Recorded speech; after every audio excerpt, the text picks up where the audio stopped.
Welcome back, everyone, to HTF Bets, your live Thursday show here at Hitting the Field Network. As always, I'm your host, Tyler Karen. It's so great to see everyone again after missing our show last week in honor of Veterans Day. But we are back this week, one more week before Thanksgiving. So we got a loaded show for you today. We got college basketball, we got NBA, we got NFL, and of course, we've got some fighting. So stay with us because it all starts now.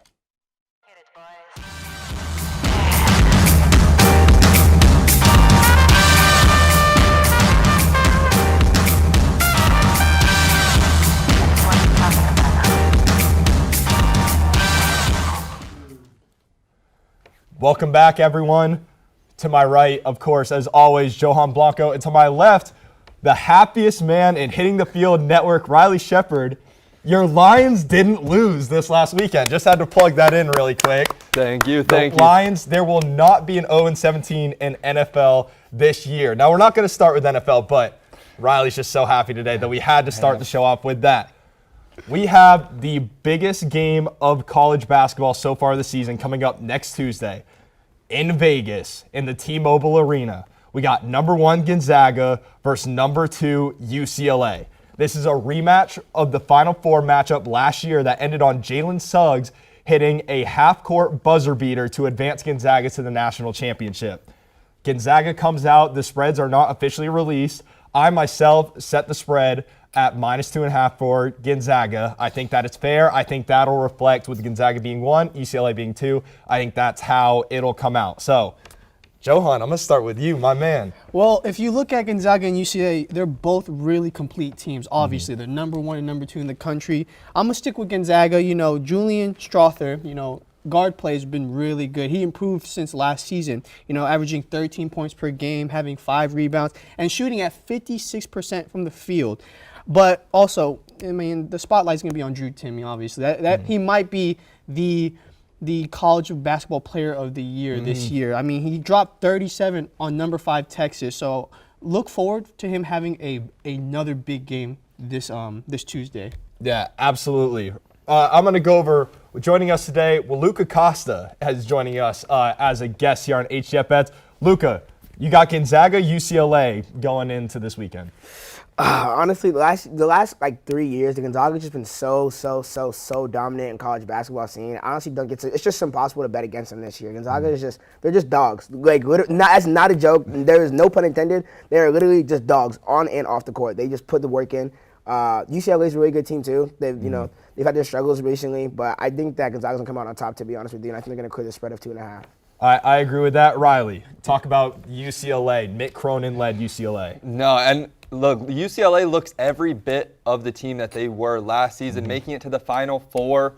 Johnny Juzang is proving why he was a preseason All-American. And look, Gonzaga is still trying to figure things out. But if you watch that game against Texas, even though it was a 12-point win, Gonzaga dominated that game. From start to finish. From start to finish. The box score doesn't do justice how good Gonzaga looked in that game against the number 8 Texas team. Currently number 8. We're number 5 at the time. Drew Timme and Chet Holmgren are still trying to figure things out. Chet Holmgren has had great games, and then he's kind of disappeared at times. But it's hard when you have a 7'2" guy who can do anything on the floor. Right, and I think that Holmgren has accepted a little bit that role of he is not going to be the major player in every game when you have a guy like Drew Timme. Absolutely. What major key player, I think, is UCLA's Cody Riley. He'll be returning for injury. He needs to be that defensive anchor against Drew Timme. If he can stop him from shooting 11 for 15 and dropping 37 points and scoring 25 points like he did in that Final Four matchup, I think that UCLA does have a shot with their offensive scoring power. And they have one of the best backcourts in college basketball. Yeah. But the thing is Gonzaga also has one of the best, if not the best, front court in college basketball with that 2-man punch. This is going to be a great game. This is what college basketball is all about. With how kind of, uneven a lot of these first couple of weeks have been in games. Only a couple really match ranked games. This is going to be the best one so far. Absolutely. And I'm going to go from college to NBA now. We got Wizards at Heat tonight. And then on Saturday, the Heat will travel to D.C., so a little doubleheader back-to-back. The Heat come out as a 6.5-point favorite for tonight. Riley, what are your thoughts about this doubleheader this weekend? This is going to be a fun little 2-game series between Miami and Washington. I think this game is really going to prove to us who's actually going to be a contender in the East and who's kind of going to be a pretender. You know, both these teams started off hot. The Wizards just lost the other night against Charlotte, snapping a 5-game winning streak. But they're going into this game with the 4th-ranked defense in the league. Miami, Tyler Hero has been on a whole nother level, averaging over 25 points per game the last 6 on 50, 40, 90 splits. These 2 games are going to be fun. I'm really excited for it. Yeah, I agree. Luca, Washington, the Wizards have been maybe the biggest surprise of the NBA this season. Everyone really seems to be clicking in D.C. Bradley Beal is doing his thing. Montrezl Harrell comes to D.C. and is playing very well for his role. Same thing with Kyle Kuzma. Do you think, are they an early season fluke, or do you think they can keep this going and possibly pick up a couple wins over the Heat over the next 2 games? I'm going to be 100% honest with you. Kyle Kuzma is a fluke. He's a bust. He's not good. He's never been good a day in his life. I'm so sorry. You guys can argue with me to the day you die. Kyle Kuzma is hot garbage. Montrezl Harrell, on the other hand, honestly, I think Montrezl Harrell has been one of the most underrated centers in the league for probably the last 5 years. Like, at the Clippers, he was so good. His role went unnoticed because he's playing with Kawhi, because he's playing with Paul George. But even though the Wizards have all these weapons, and I love Bradley Beal too, I really do think it's impossible to just bet against the Heat right now. I feel like the Heat are just – this is going to be bold. I say the Heat take both games away and at home. Simply because I think the Heat are just that good, especially if Kyle Lowry and Bam play tonight. Their defensive presence is just too good. I think it's going to be impossible for the Wizards to deal with. But I'm going to take the Heat in both games. John, I know you want to fight him about Kyle Kuzma. I know you do because I do too. all you want, bro. We Kyle both Kuzma are stinks. believers in Kyle Kuzma, but we're going to go to a different fight because there is a bigger fight than proving to Luka that Kyle Kuzma is actually a good NBA player and not a fluke. But this weekend, Terrence Crawford, Sean Porter. This is Johan's favorite time of the show right here. Take it away. Yeah, it's definitely a bigger fight than fighting Luka. Terrence Crawford versus Sean Porter, WBO welterweight title on the line this Saturday, November 20th, on my birthday. It's like a birthday gift for me. Listen, Terrence Crawford is the number 2 pound-for-pound ranked fighter in the world right now. He is fast. He is powerful. He is an amazing counterpuncher. And one thing that he's able to do is he's able to fight southpaw and orthodox, which means he can fight with his right hand back or his left hand back. He's very crafty. He's a very creative fighter. But let's not disrespect Sean Porter because this is the most elite guy that Sean Porter or that Terrence Crawford has faced in his entire career. The word has always been that Terrence Crawford has a weak resume. Well, this Saturday, he will prove that resume is not as weak as we thought it was because Sean Porter is the number 4 ranked welterweight in the world. He's fought the likes of Errol Spence. He beat Yordenis Ugas, who retired Manny Pacquiao.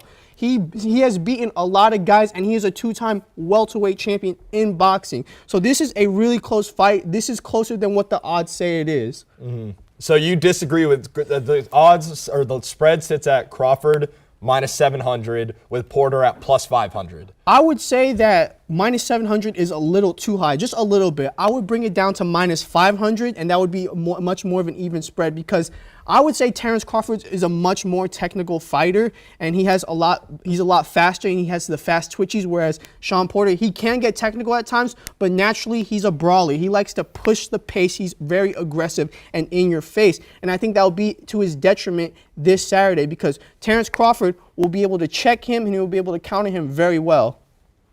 All right, I'm going to move on now to NFL. No one's going to top Johan. Much better on that. On boxing, on a fight that's on his birthday. You know he's done his research on this. There's just no reason to fight Johan, but that'll surely be a great fight to watch this weekend.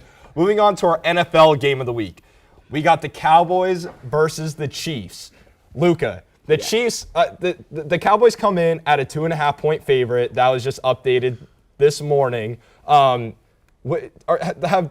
Can the Chiefs get it going and finally find some groove with them, or are the Cowboys going to go to Kansas City and continue their offensive performance from last week? Honestly, man, I'm gonna be so honest. I was so close to betting on the Chiefs this morning. I was so close because the Chiefs' offense in the last 3 games has been so good. They've looked like the real Chiefs we've been waiting to see this whole NFL season.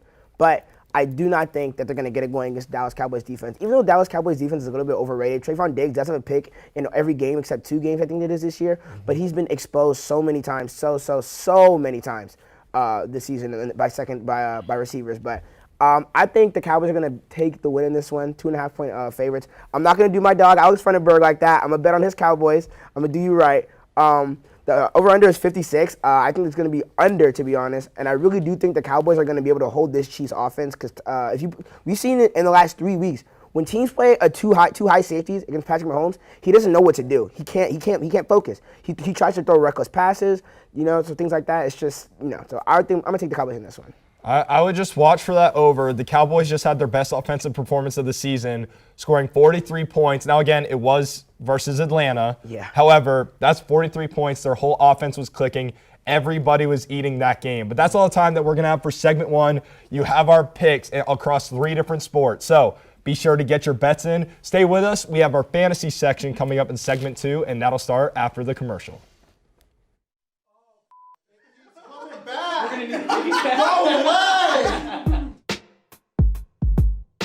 Welcome to the HTF Hot Wings Challenge. What do you guys actually do hot sauce regularly? No.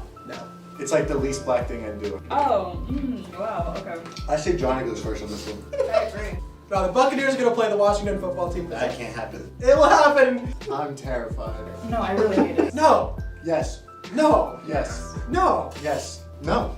You're wrong. If it wasn't for Kanye jumping up on stage and doing the I'm gonna let you finish, but no one would know what it was with. Nitros, dump truck. And if you don't know what I'm talking about, Why is the nitro thick? I don't know how many squats I need to do to get up something like that, but I will do it. Oh! Oh my God!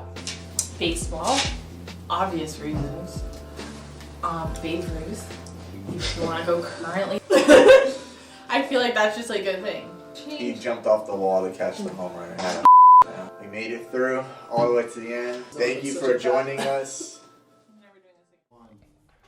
Welcome back, everyone. We just concluded the 10th week of NFL fantasy football. It's crazy to think. It seems like just yesterday we were sitting here at this desk talking about our draft and who we were taking our draft strategies. But we are now 10 weeks in, and we're starting to see a little bit of division in the HTF Leadership League. We're going to throw up the results from last week. So to start off, Johan lost to Johnny Jackson, 139-100. Ross defeated Kayla, 117-113. Kyle defeated Hannah Joe, 102-94. Kyle now, I believe if I'm not mistaken, only has one loss on the season. He is the clear front runner for the number 1 overall. My man Riley beat me by 50. I blame myself for this. I did talk a little bit of smack before. I actually offered Dearness Johnson to the entire league because I was so loaded at running back with Austin Eckler, Aaron Jones, and DeAndre Swift, and they all decided to take the week off while Dearness Johnson played well. But my whole team took a nap, so we'll be back next week. And Alex Funderburke defeated Austin Walker. So, Riley, let's talk about our matchup really quickly. I'll let you. I would take love it. to. I would love to. I'll let you get since I knew the 2 trivia questions that you got wrong last week in our trivia special, and I'm gonna plug that in a little bit. I'll at least let you get me back with fantasy football. Okay. You were talking a lot of smack before the game, saying how loaded your team was, and I really just wanted to get a graphic of Tyler Caron's quote that said, "I'm open to trading him. My team is just so loaded." And then 54. I beat you by 54 points. You barely cracked 100. I did barely crack 100. Like I said, my entire team took a week off. And Austin Walker actually picking up a win this week, which is very seldom to come by this year. He may be able to produce HTF bets, but he hasn't been able to produce many fantasy football wins this year. So shout out to our producer, Austin Walker, for getting a win in fantasy football. We're proud of you. Now, we're going to throw it on over to Johan. We're going to stick with NFL. Johan's going to give you his top 5 fantasy ads of the week. Thank you guys for having me. Now, Tyler, before I continue, you got it wrong. I beat Johnny last week. What are you talking about? You had the sign right in front of you. Why can't you read, bro? Why can't you read? But anyways, all right. Well, anyways, let's go to this top. Let's go with A.J. Dillon because Aaron Jones is out for at least a couple more weeks, and A.J. Dillon just had a 2-touchdown game last week. I think he'll pick up on that because the Packers are on a roll right now. So I believe if you pick him up right now, he's going to add some depth to your running back game. Austin Walker, I'm looking at you, buddy. All right, next, we're going to go Rashad Bateman. Well, listen, if you need some receivers, the Baltimore offense has been striving right now, and he's been a big addition to them. For the past 3 weeks, he's had at least over 10 points a game. So if you need someone in a PPR league, I would pick him up. Next, we're going to go down to the middle. Hello, Kendrick Bourne. Now, Tyler, you're going to like this.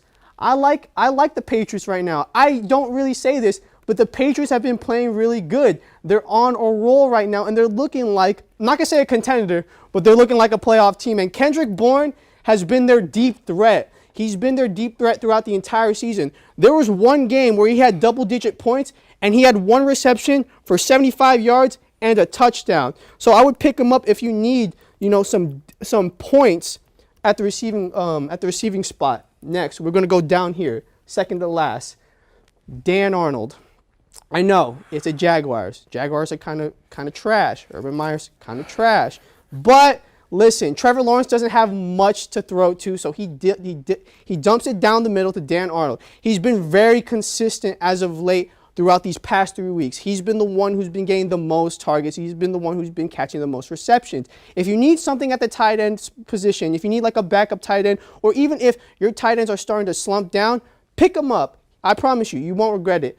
And then we're going to go down to the bottom. Wow, another defense. Now, Riley, it's not the Lions. It's not a troll. I'm not trying to make you lose. This is the Titans defense because they have been really good for the past 3 weeks. Not last week. They had single digits. But the past 3 weeks before that, they had impressive performances against the Chiefs and the Rams. They have been shut down against top quarterbacks. And listen, they're playing the Texans. Listen, do you really think the Texans are gonna, blow out the Titans? Imagine? Nah, just kidding. They're not going to. If you really need a defense right now, I'm telling you, the Titans are gonna get you. Either they're gonna maintain you at 10 points, or they're gonna have you at least to 15 with the Texans. So guys, if you want to make sure that you have a W in your win column this week, listen to me. Don't listen to Tyler. You might listen to Riley, but definitely not to Tyler. Are you done, Johan? Are you done? I really hope he's done. Is it Riley? I'll let you choose this guy first. Okay. I'll start off with your number 4 guy, and it's not the fact that Dan Arnold plays for the Jacksonville Jaguars, even though that's already pretty bad, but that's not even the worst part. The worst part is that Dan Arnold not only does not have a touchdown this season, he has not gotten into the end zone one time in his 4-year career.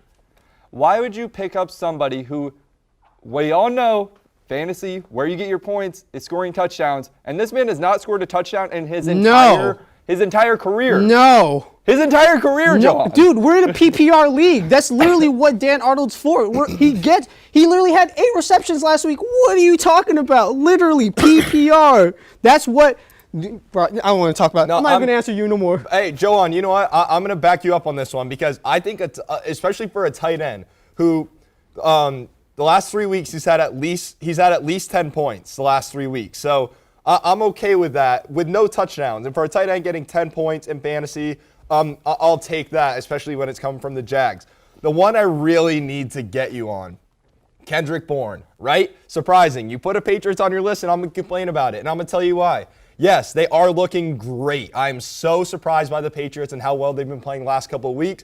They're going to keep it going. However, Bourne's consistency has been awful. He has not scored 15 points in back-to-back weeks, and the Patriots have a bye week coming up. I think it's a terrible idea to use your waiver claim on Kendrick Bourne. He is not going to be consistent at all through the season. He might have that 1 week where he'll get a couple of points. He might get that touchdown, but he has been super inconsistent, not 15 points. Mac Jones' favorite You're a hater. target, you don't like the Patriots. You're a hater. I am a Patriots fan. Riley, the thing is with Mac Jones' favorite target this season has been Hunter Henry. Kendrick Bourne Kendrick Bourne has been very on and off. Like Tyler said, he'll score 15 points one week, and but then six, two. and then right. 6 the next week. There isn't Right. any consistency as much as the only consistency with the Patriots the last couple weeks has been wins, which we will continue to do. That's going to be all for our fantasy segment of today's episode. However, stay with us. It's my dream segment. We have college basketball coming right up, followed by Surefire Bit. So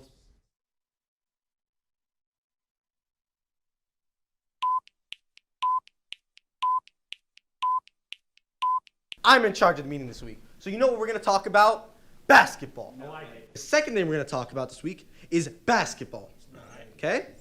And the third and last thing we're going to talk about is basketball.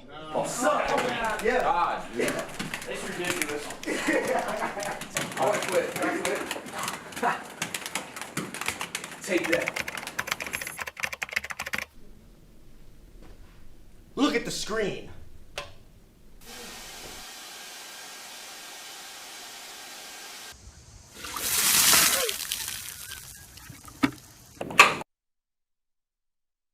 What are we talking about this week?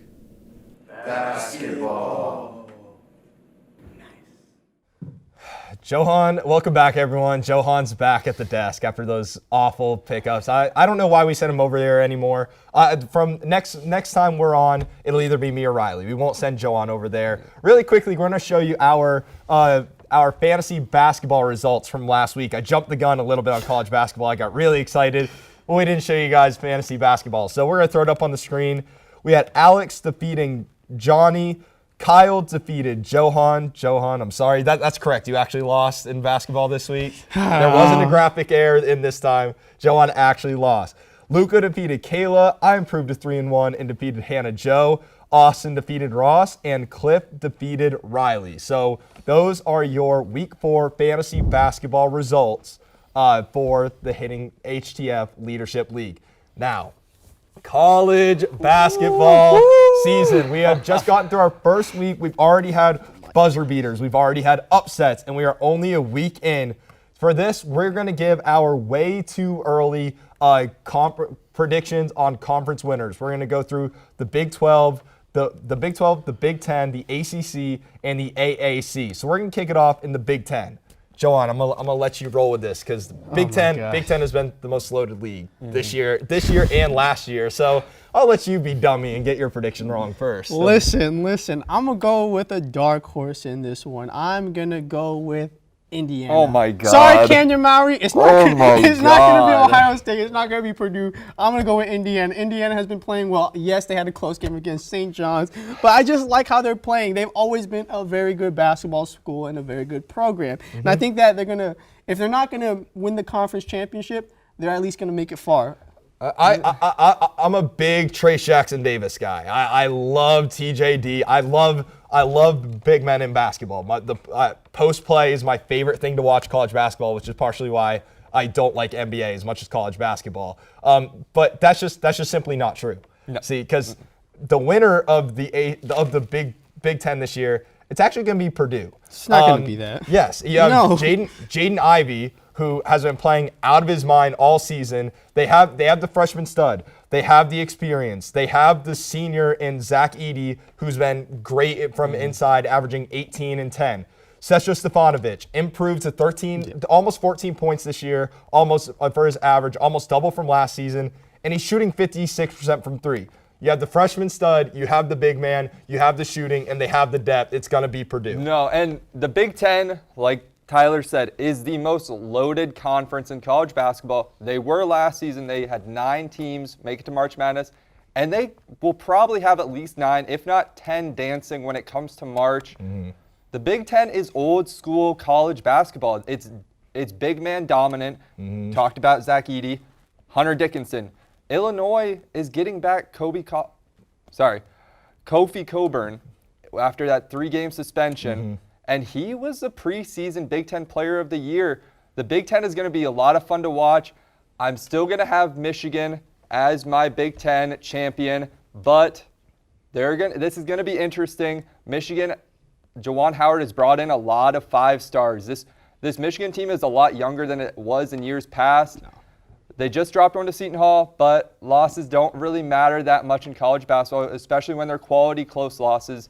Big Ten, going to be the most fun conference. I can agree with that. So we're going to roll through. We're getting low on time here. So Big 12 conference winners, Johan. I'm going with the defending national champions. I'm going with Baylor. They just look good. They just look super good. And I think that they're one of the best defensive teams in college basketball. They do look good, but I'm going to tell you, and I do like Baylor. I did pick them to go far last year. I'm going to tell you why you're wrong, though. Since UCLA 7-peated, only 2 teams have repeated. That was Duke in 91-92 and Florida 06-07. We're not talking about national championship. We're talking about conference. We're talking about the conference. I agree. And I think that the overall success, though, is going to follow that. I agree with what you're saying. That is a stat. But with the conference, I think conference champions, if you win that tournament, although it doesn't always happen, I think you are set yourself up for the best shot to win national tournament. It didn't. Now, Baylor did not win the conference tournament last year. They didn't. However, like I said, I think that is a good indication of who wins and of that stat. When it comes to that, that's why my early prediction is going to be Texas. Their loss against Gonzaga is going to pay them dividends down the road. That's the #1 team in the country. And if you play those great teams early in the season, that's only going to make you better when conference championships come up. Texas is an experienced team. They're very balanced, and they're due for a deep run when it comes to March. Absolutely. When it comes to the ACC, we all have Duke, and when it comes to the AAC, we all have Memphis. It's just everyone else they're a step above everyone else at this point in the season. So we're going to get into our surefire bet of the week. Mine is going to be tonight, Thursday Night Football. Patriots versus the Falcons. We all know how this story ends. I bet against the Patriots. That was one of my losses in surefire bet. I'm betting with them this week. Take the 6.5 point spread against Atlanta. Okay. I'll go with the Roman main event tournament is starting tomorrow. Michigan is going against UNLV. They're going to bounce back from their 2-point loss against Seton Hall the other night. Michigan money line. There's no spread, so I'm just going to go with money line against UNLV. Guys, tomorrow night, Matchroom Boxing on DAZN. Demetrius Andrade versus Jason Quigley. Demetrius Andrade is the #3 ranked middleweight in the world. He's going to win. Please get him a fight. He needs to get a big fight in order to be a star. But I got Demetrius Andrade. So those are our locks for this week. They are set. They're in. We are holding ourselves to it. Again, just to update you on the overalls for the semester right now. I'm 8-2. I've lost not last week. We missed last week with Veterans Day. 2 weeks ago, Army and Air Force did not do me the due justice of hitting over 37.5. So I am now 8-2. Johan comes in at 3-2-1 with 1 neutral. The fight got canceled because he missed weight. He missed weight. He was 7 pounds over. So that's a neutral fight. So 3-2-1. Riley breaks even. He is back at 500. He is about as happy as his Detroit Lions again this week. But thank you so much for joining us today. We love this time of year. We get to talk about NFL, NBA, college basketball, and then Johan always is going to be able to talk about boxing and UFC. So this truly is the best time of the year with all the sports that are going on. That's all the time that we have for this show today. We will not be here next week. We will all be celebrating Thanksgiving. But in 2 weeks, we will be right back here at this desk in this studio to give you HTF bets. So happy holidays, everyone, and we will see you in 2 weeks.